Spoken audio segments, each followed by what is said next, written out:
Good evening everyone, it's Christine here and we're back with part 2 of my little project to create a fabric envelope with a felt inner for keeping slow stitch projects or other treasures in. So the finished product will be a pouch.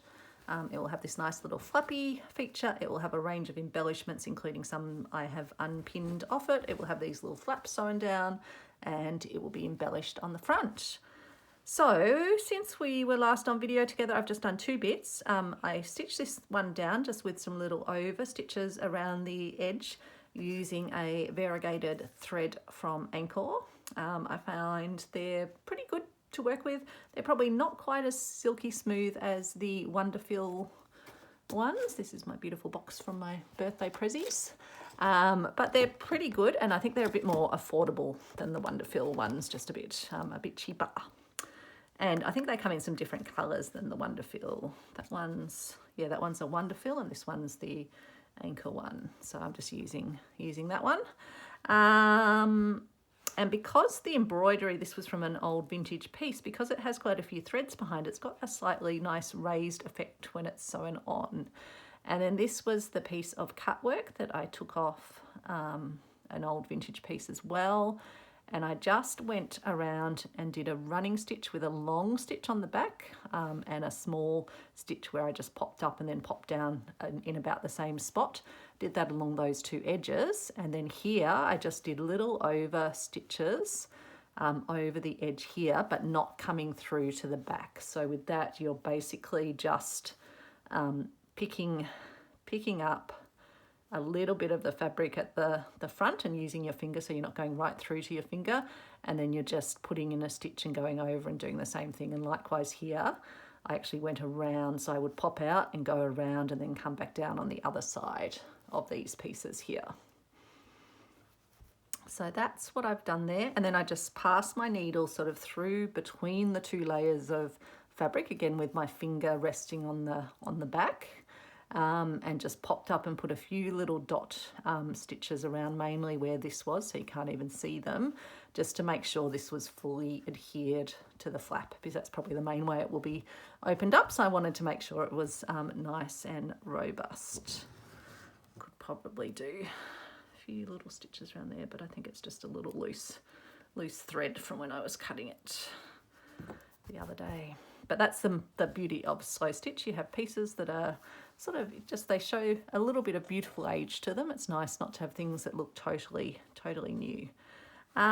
So what I want to do tonight with you is put in some structural but also decorative stitches. And I thought we would put some stitches along there, decorative, along here, decorative.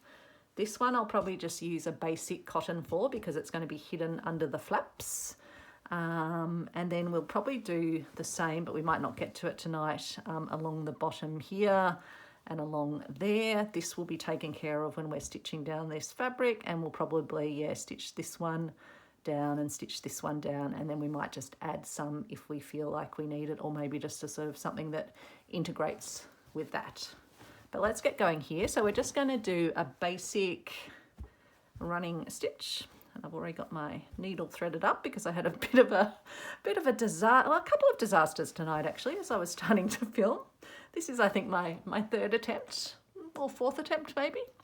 And so I'm just lining up the line of the fabric and trying to go straight. We shall see how the trying to go straight bit goes. And so this is just like a running stitch or a sashiko stitch or a cantha stitch. I can't believe I actually managed to remember all those 3 because I find I come on my videos and all my words and my descriptions of things just disappear.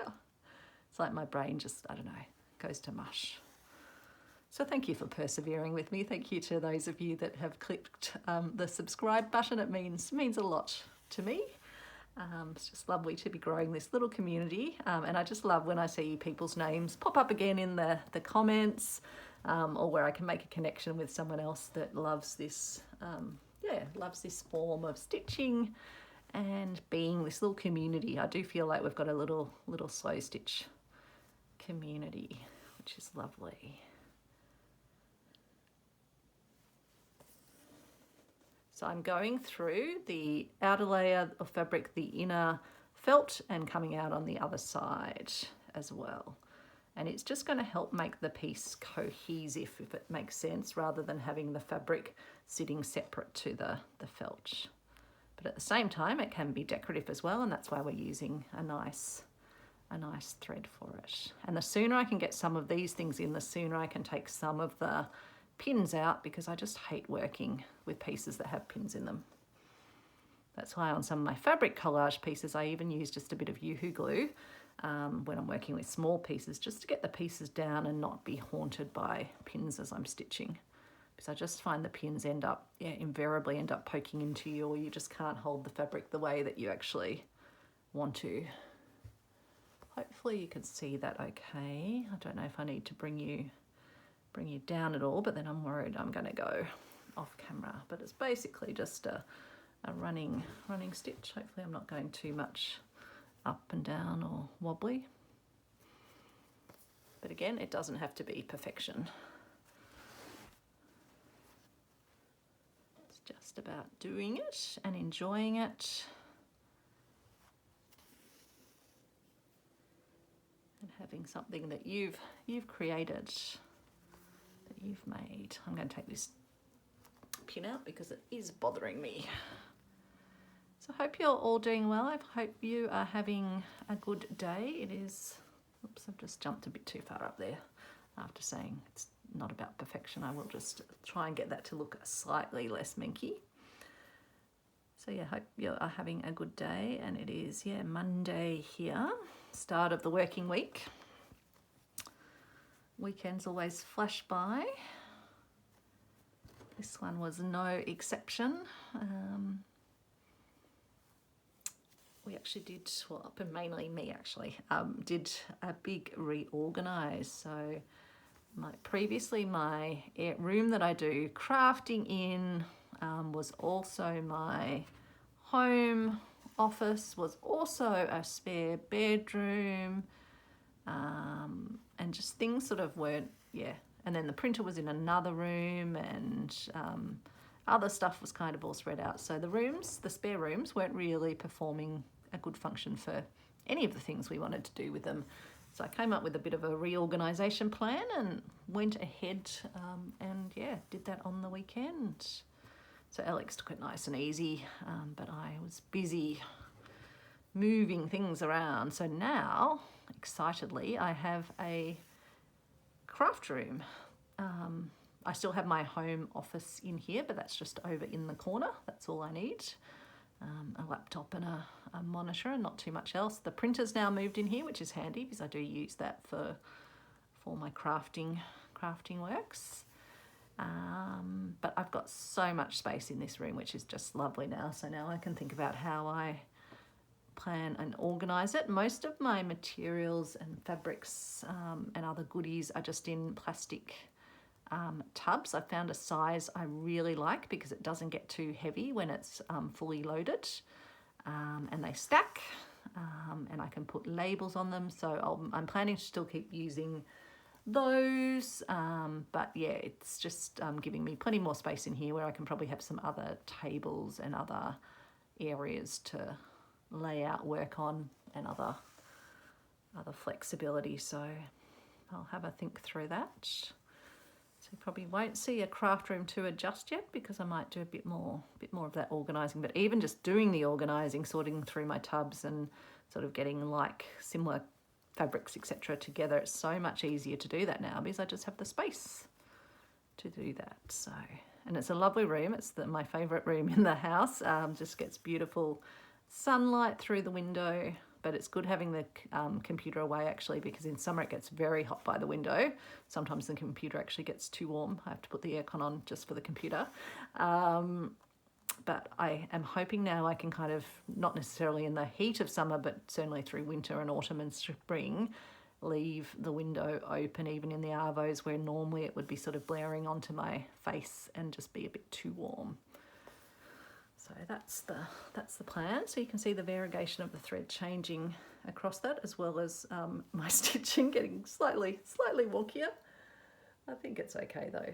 I don't think that's don't think that's too much of a problem, especially because when the flap's over, you won't even see that. We'll make that like that. Yeah, we've gone right to the edges there.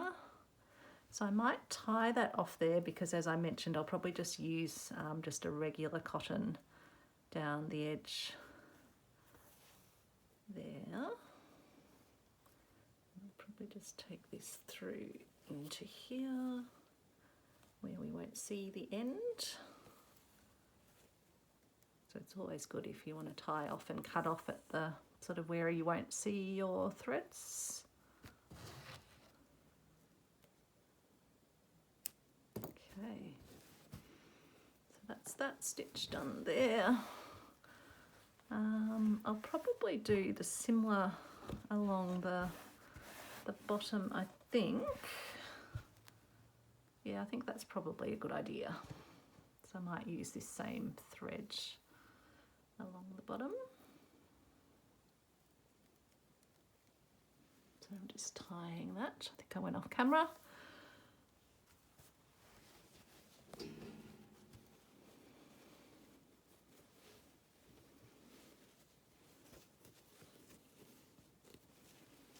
Just thinking, how do I make sure it stays sort of where I want it to be?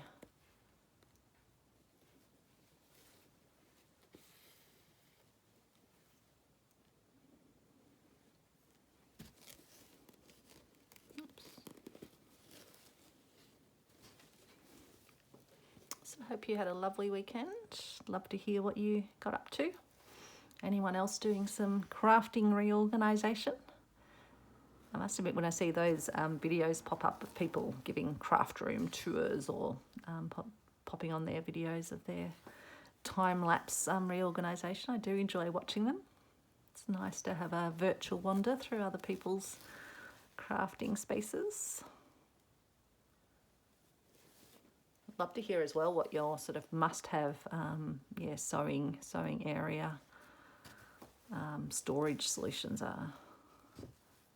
As I say, I just think for me the tubs are a good go because I do have a lot of different fabrics and materials and doilies, and I think they're going to be the easiest way to safely store things. Although I have read some things that say tubs and plastics, you shouldn't leave fabrics in them long term. But I just think in terms of keeping the dust out of them, keeping any little things that might want to go in there and munch on them or hide in them, little spiders or other things, it's good to have them enclosed and that stackability, but then having them in boxes that aren't too hard to, or actually easy and safe to lift and access what you need. Because usually when I start a project, I kind of go through and I've got an idea of some things that I want to look at and then just get some coordinating pieces. So I think most of my boxes I will probably sort by colour, but then I'll have some boxes for specialty prints that I might sort of make the hero pieces in some of my projects, like my recent stitchery of the cats and the bench. That was a piece I immediately sort of thought of when we got the prompt of a garden seat or garden bench. It's definitely easier stitching along a line.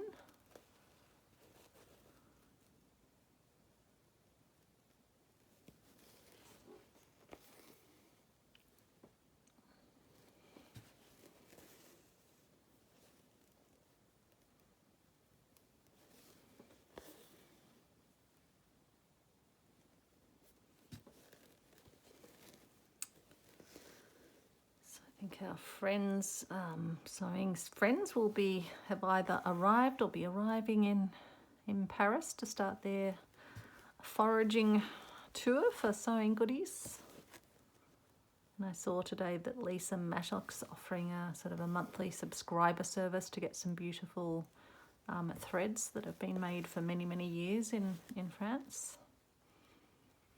There's also having a look online, and there's some nice little sort of starter kits or other things that you can get from, I can't remember what store it was, but they had some of the threads, so I thought I might try some of those as well. It's always nice trying different threads and comparing them and getting a feel for what you like. And they really are the lolly shop, or the jar of lollies for those of us who are stitchers. We kind of look at all the pretty threads and think, yep, they look delicious. That's why I've just left those Wonderfil ones on the work area in front of me, because I just love looking at them before I start using them. So I'm just sort of scrunching up the felt and the fabric as I, well, not scrunching, kind of concertining it in my hand, just so I can get the stitches through. But definitely easier to do this stitching before the envelope is sewn together, because otherwise you'd be just trying to operate in a very confined space, which would be challenging.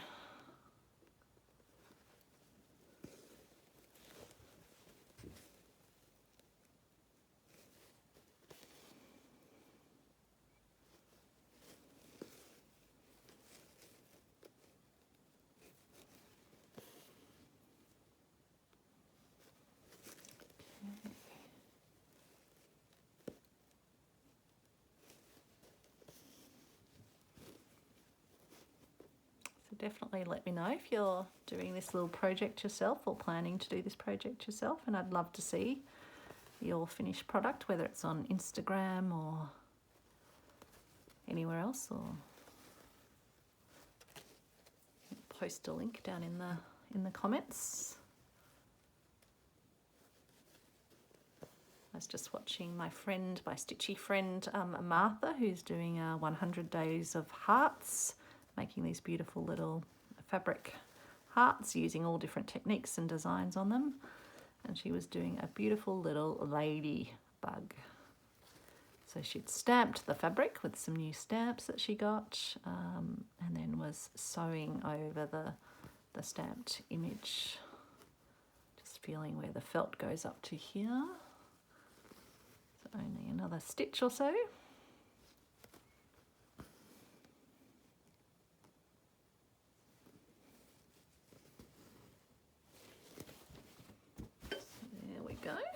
So that's lovely along there, and that's really just in that sort of that base area, so you'll barely see it, but it will just give a nice little bit of detailing on the bottom. So I'll probably just tie that off here. Oops. Probably need to just jump through the felt a little bit.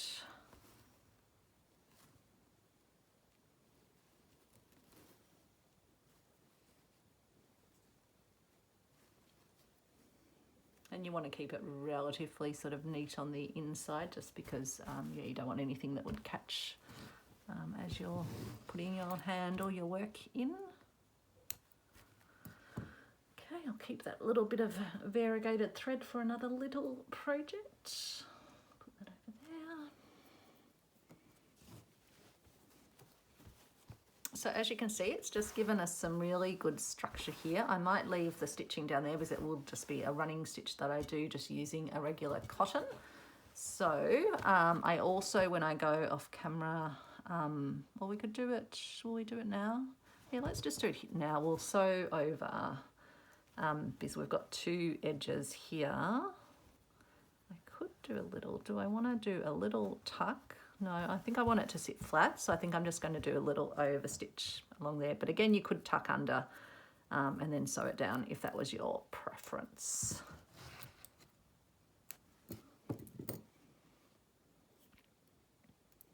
So besides organising on the weekend, I also succumbed again to the lures of Facebook Marketplace. My partner, I swear, he just rolls his eyes at me now.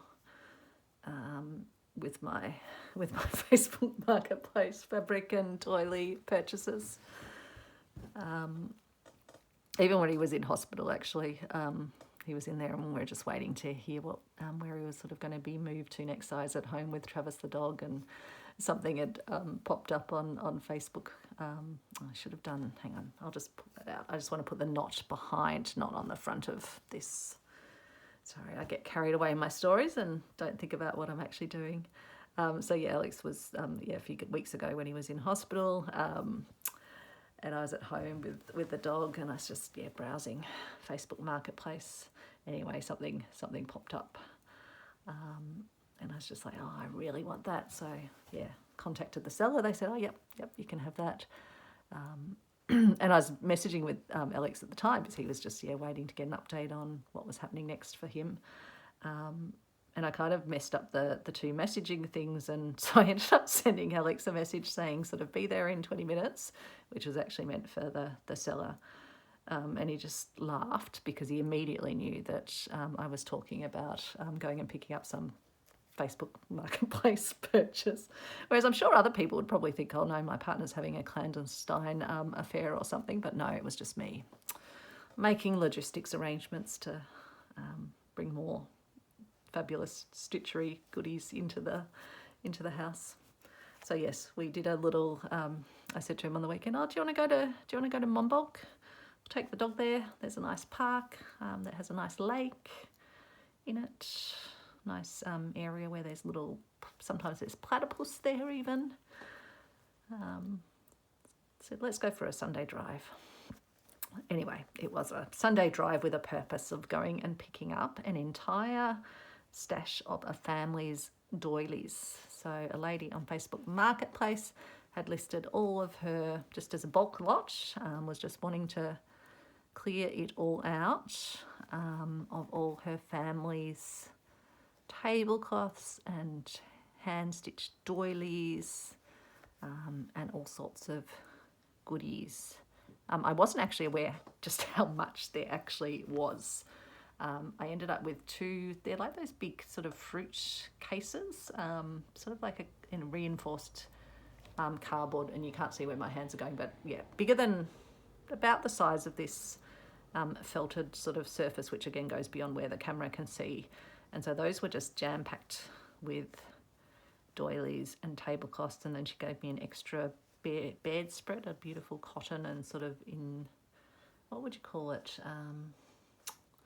Here I go, losing my words again. A embossed sort of design bedspread as well. But she said, she said, my daughters don't want any of this stuff. Could you make use of it? And I said, well, if I can't make use of it myself, I'll find something else or share it on to someone who can. But yeah, it turns out that doilies and tablecloths were from her mum. And this lady looked like she was in about her 80s herself. So her mum's doilies and her auntie's doilies. And it sounds like, her daughters just have no interest in the old things. Which I suppose if you're just looking at things to decorate your house, probably not. Although I think just the pure nostalgic, I don't know. With my Nana's things, like I'm keeping them in their original form. I don't use them in my slow stitching projects. Even Nana's buttons, I'm very loath to. I use them in my projects, but not use them in anything that's kind of going to go somewhere else. That's why I get other buttons that I can use in things that I might be giving away to others. The exception of that, of course, was my little Easter goodies, which were for family members, including my nieces and nephews. So I made sure I used some of Nana's buttons on those.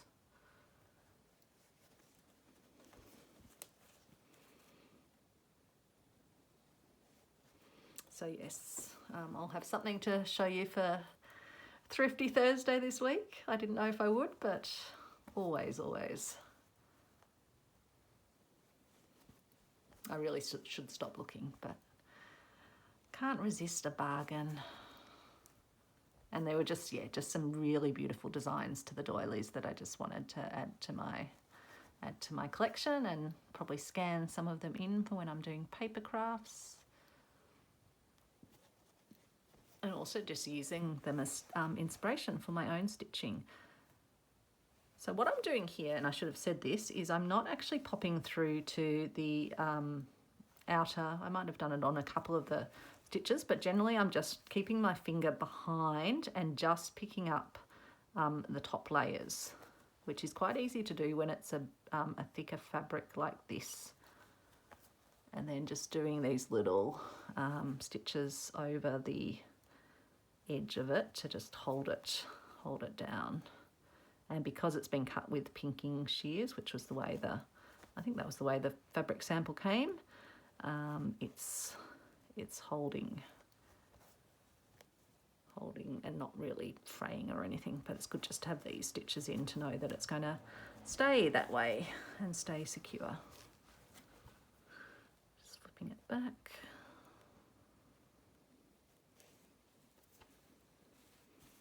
So that's probably enough for that for now. Actually, no, I'll keep going just so that it is all held together before we start doing the stitching on the front. Sorry. Try and go a bit faster just to get it done. Fast, slow stitching.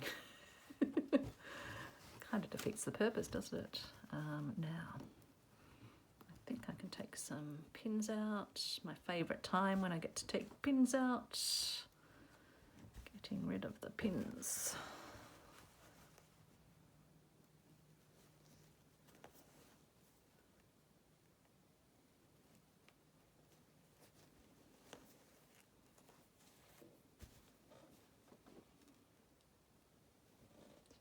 I'm going to see if this works, just laying it flat on the table. I think it actually makes it a bit harder. And I can't kind of then feel where I am with the layers of fabric, so it's easier to have it with my finger underneath. Just gives me a bit more control. At least all of these fabrics are really easy to stitch through, which is nice. Even the felt, even though it's a sort of structural felt, it is easy to stitch through. Although I'm really only catching probably the little top layer, or just kind of catching the two fabrics at this point. And a little bit of felt. So I'm just using this white thread because it kind of disappears, particularly with the white, but even the blue has little specks of white through it, so it's a good neutral to use. So if you've got a different sort of fabric, you just have a think about what's going to be the most neutral. Although, as you can see, we're doing also some visible stitching as well, and then you want to use one that will coordinate but be visible. Where's that pin coming from? Is that on the front? Oh, yep, it's that one there. Okay, I'll leave that one in for now.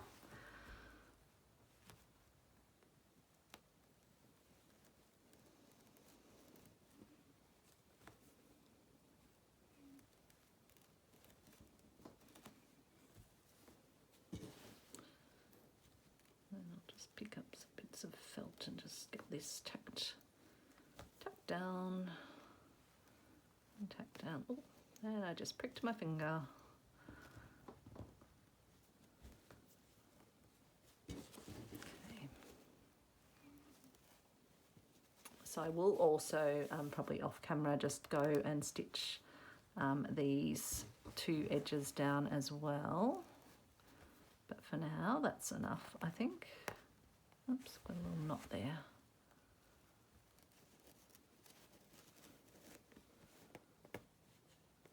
Okay, just put a little stitch underneath too.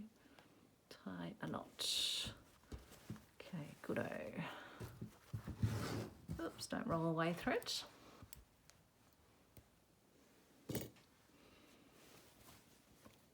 Okay, so that's all sewn down. And we can now work on, I think, some things at the front. So I've got a little stamp, which I guess maybe if I fold that down just so I can see where that's going to need to go. And we've got this fabric as well, but maybe we'll do the stamp first. So I think I'll use this thin thread to stitch down the outside of the stamp, and then we'll work out what we do for the inner layer. Which needle? This one again.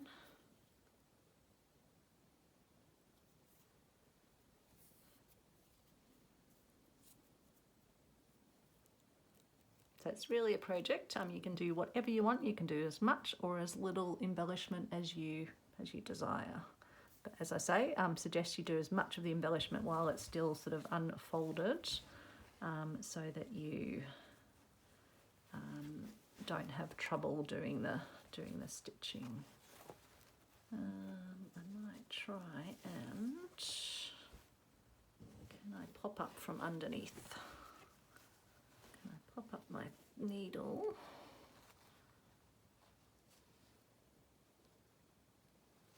Somewhere like that. Oops, and the thread has come all the way through. I could have done that much easier. It just popped up behind. Okay. Now just want to get it semi-straight, so I just want to work out where the edge is. Okay, so that's the edge.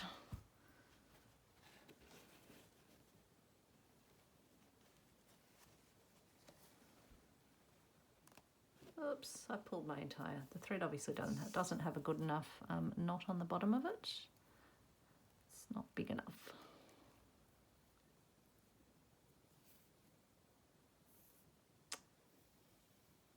Making a right mess of that, aren't I, tonight? Okay, let's just pop up here then. Oops, and we still don't have a knot. I'll just see if I can put another stitch in and might just pop through both layers here. Oh, nope, still not a big enough knot. I don't think that second knot that I did actually did anything at all. Okay, let's just make a new knot. Do it the old style knotting way.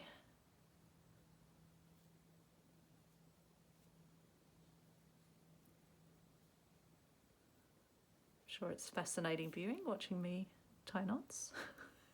Or not. Or not. Okay, I think I'm going to take the needle out, take the pin out, I mean. I think I might even inset it just a little bit more, just so it's not right on the very edge. Might pop up in through both layers.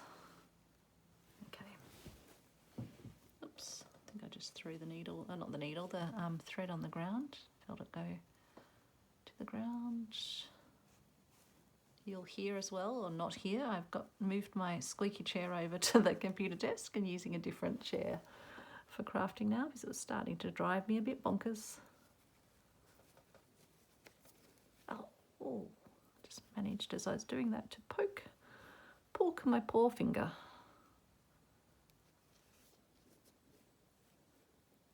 Nope, I don't think I've drawn blood. I think I've got nice hardy fingers.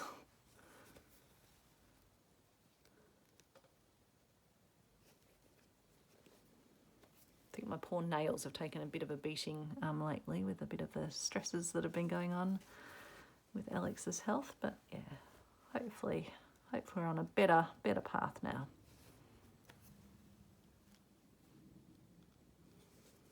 To let my nails grow back, stop picking them. Wasn't even aware I was picking them, that's the problem, but I had done so well for so long. Oh, just unthread the needle. That's something I haven't done so well. Not on video anyway. I don't think it happens so often when I'm not on video. Thank goodness. So I'm just, again, doing some little stitches over the outside of the outside fabric. And I just noticed I've got a knot there as well. How many things could go wrong in one little segment? What is going on here? Please tell me I don't have to... otherwise I think they're giving up on this little thing if this keeps going on. Okay, I think I'm going to have to cut that off at that end. But I can leave the thread that's in, and then I'm just going to get rid of that little knot. Path of least resistance, I think, at this point. Okay. So yes, we are doing little stitches over the outside of where the fabric, again, pinking sheer cut is, just to make sure it anchors down.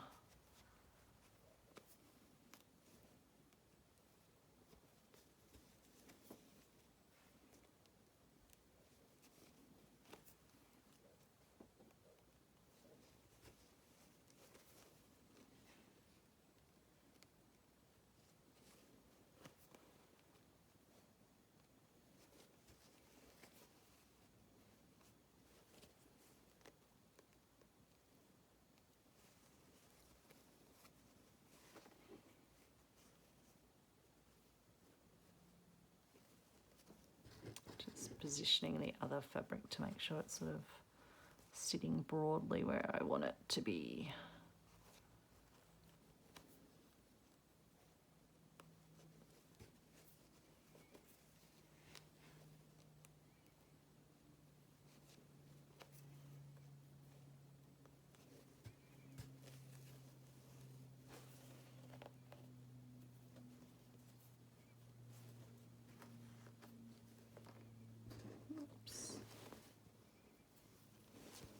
Okay, I'll just have to turn around so I'm still on camera. So I might just put a little stitch over here. Oops, what have I done there? Oh. I had overlapped my thread and come up from the wrong spot, so I was making a loopy bit on the back.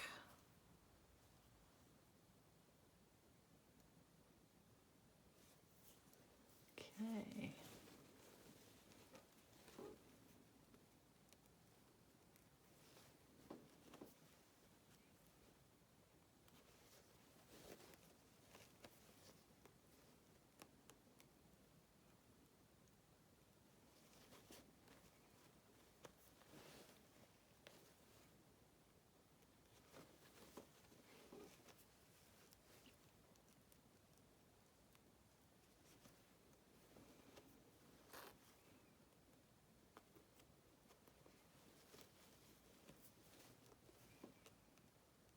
Okay.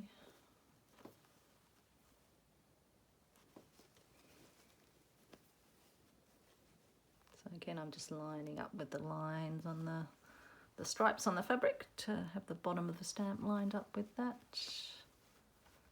I guess it would be fine even if it was crooked, because people often put stamps on crooked, don't they?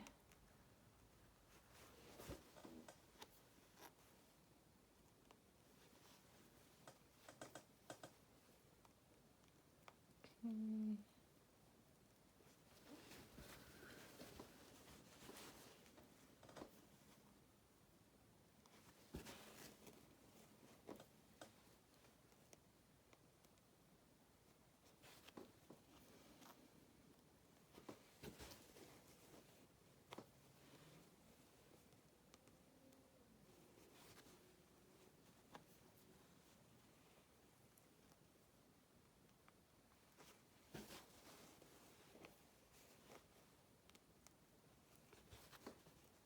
And again, this is just helping to make it all a cohesive piece where we're stitching through the 3 layers, the front fabric, the middle felt, and then the bit where I've overlapped the fabric at the back.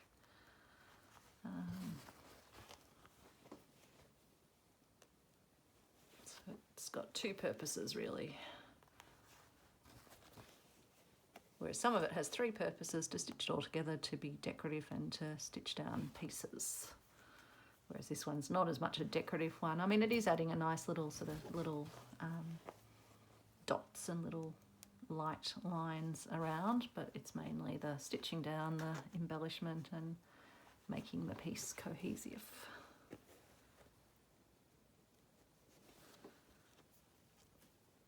Hopefully I can get around with this one piece of thread, but if not, I won't torture you with re-threading. You kind of know where we're heading on the outside of this one. And then after that I can stitch down the middle piece of the stamp as well, which I'll probably just follow a similar method for, although I might look at I might use the variegated thread and just do some nice little, again, similar sort of over stitches, but more as a decorative look. That might be the go.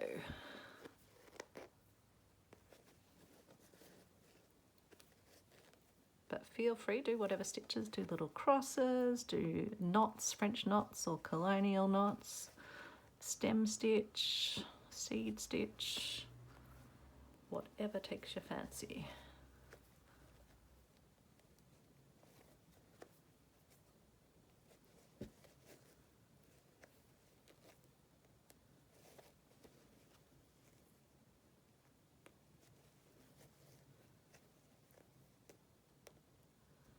Okay, we are round without running out of thread. So we just unthreaded our needle on the very last stitch. Okay, let's do one thread there, and then one last one to hold down that corner, I think. There we go.